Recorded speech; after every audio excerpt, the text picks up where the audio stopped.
Hi, I'm David. Let's look at this problem over here. We're given the definite integral from 0 to square root of 3 over 2 of t squared all over the quantity 1 minus t squared raised to the 3 halves with respect to t. And we're told to do two things. We're told to take the integral of this, and the first time we're supposed to leave the limits of integration alone. Leave t equals 0 to t equals square root of 3 over 2. And then the second time, we're supposed to change the limits of integration using our trigonometric substitution. Okay, so that I'm not doing the same problem two times, what I'm going to do for this problem is I'm going to find the integral without changing the limits of integration. In fact, I'm going to ignore the limits of integration until the very end. And then I'm going to do parts A and B where I leave the limits of integration the same or I change them with respect to the substitution. So let's just see if we can integrate this right here.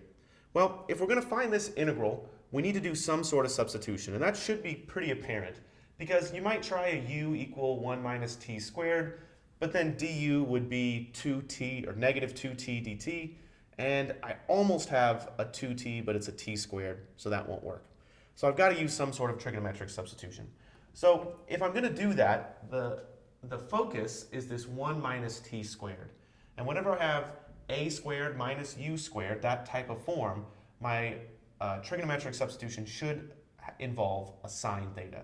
So in this case, t equals sine theta, 1 times sine theta will work just fine. And then dt will be cosine theta d theta. Okay, so if I do that trigonometric substitution, this integral will equal this integral, where I replace all the t's with sine thetas and the dt with cosine theta d theta. So on the top, I'm going to have t squared, which is sine squared theta. I'm also going to have a dt, which is cosine theta d theta. Let's see what I've got on the bottom. I have a 1 minus, well, t squared is sine squared theta, and then all of that is raised to the 3 halves power. Okay, now if I'm doing this substitution correctly, this should simplify nicely. Well, let's look and see. 1 minus sine squared theta, that's the same as cosine squared theta. So this right here, inside the parentheses, is cosine squared theta. So this integral really equals the integral of sine squared theta times cosine theta all over, well, I've got a cosine squared theta raised to the 3 halves. Cosine squared theta raised to the 1 half, that's like the square root of cosine squared theta. That's just cosine theta. And then cubed, I'll have cosine cubed theta d theta. Now I can do a little simplification. I can cancel out one of these cosine thetas in the numerator with one of them in the denominator, so that 3 becomes a 2. And I've got sine squared theta over cosine squared theta. Well, sine squared theta over cosine squared theta, this thing right here is tangent squared theta. And I think to myself, do I have a formula for the integral of tangent squared theta? And there's not one that pops right into my mind, but I do have a formula to simplify or to rewrite tangent squared theta using my Pythagorean identities, and that involves secant squared theta and 1, and I know how to integrate both of those. So let's rewrite tangent squared theta as, well, tangent squared theta is secant squared theta minus 1 d theta.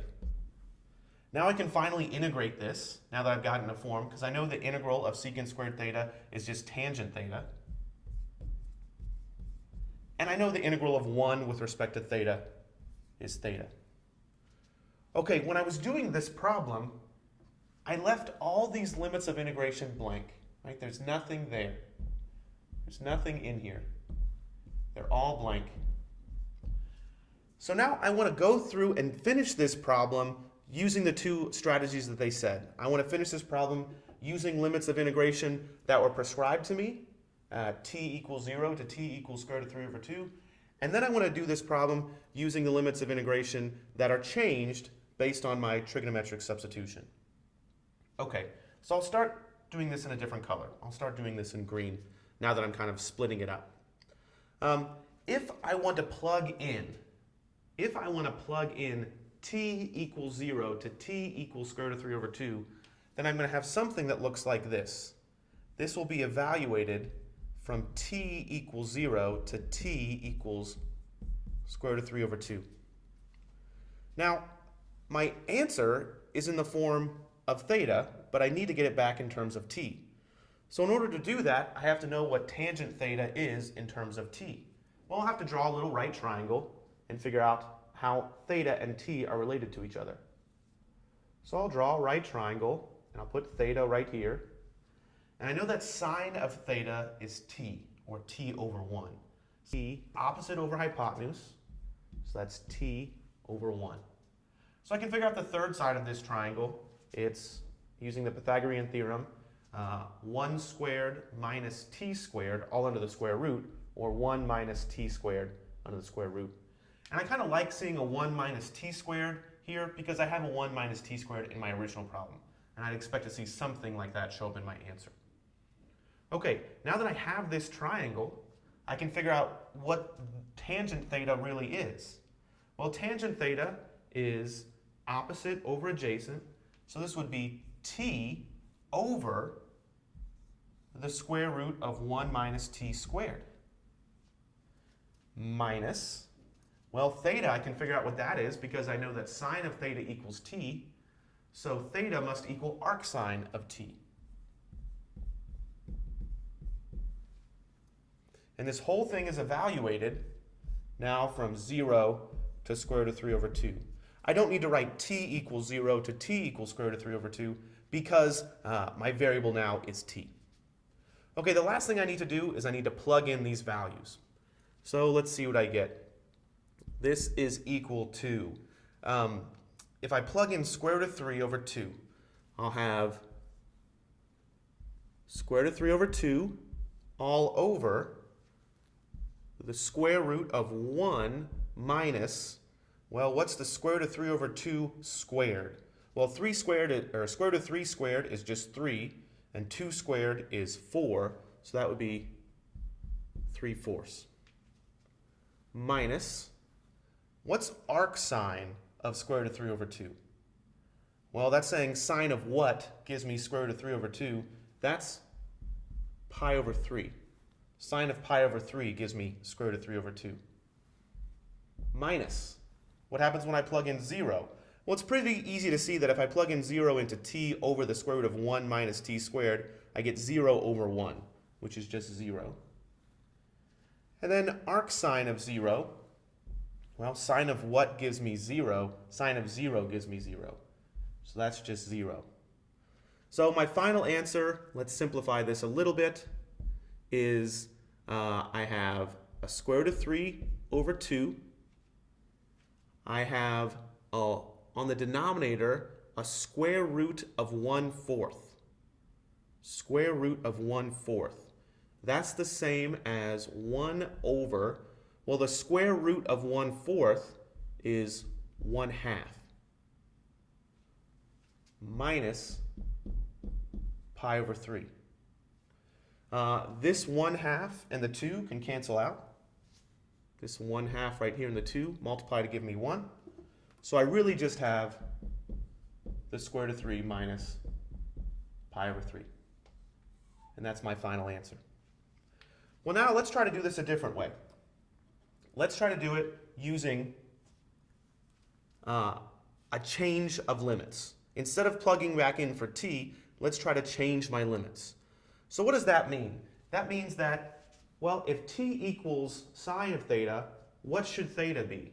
Well, my first limit of integration was t equals 0. If t equals 0, then 0 equals sine theta.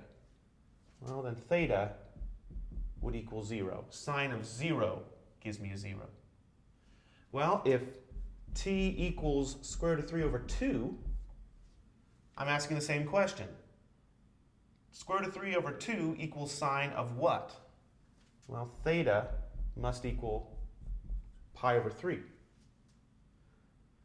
Okay, so kind of starting from where I stopped here, I could take this and say that this equals tangent theta minus theta evaluated from, well, not from 0 to square root of 3 over 2, because I'm not evaluating with respect to t, but I'm changing my limits of integration with respect to theta. So from 0 to pi over 3. Well, let's see what happens. If I plug in pi over 3, tangent of pi over 3 is square root of 3, and theta is pi over 3, minus tangent of 0 is 0, and if I plug in 0 for theta, I get a 0 right there. And my final answer is square root of 3 minus pi over 3, which is exactly the same thing I got. And I should expect to see that, right? No matter which technique I use, I should expect to get the same answer. What's for you to decide is which way would you prefer to do. I think in this case, it would probably be simpler to change your limits of integration. Because had we changed our limits of integration, we would not have had to draw this green triangle. We would not have had to get everything back in terms of t, and we would not have had to do quite so complicated algebra. This algebra was a little more complicated than what we did here. I think it would probably have been easier to change the limits of integration when we did the substitution. Either way is correct and either way is fine, but you just have to decide which way you like better. Leaving the limits alone, like we did in green, or changing the limits of integration, like we did in pink. Thanks for watching.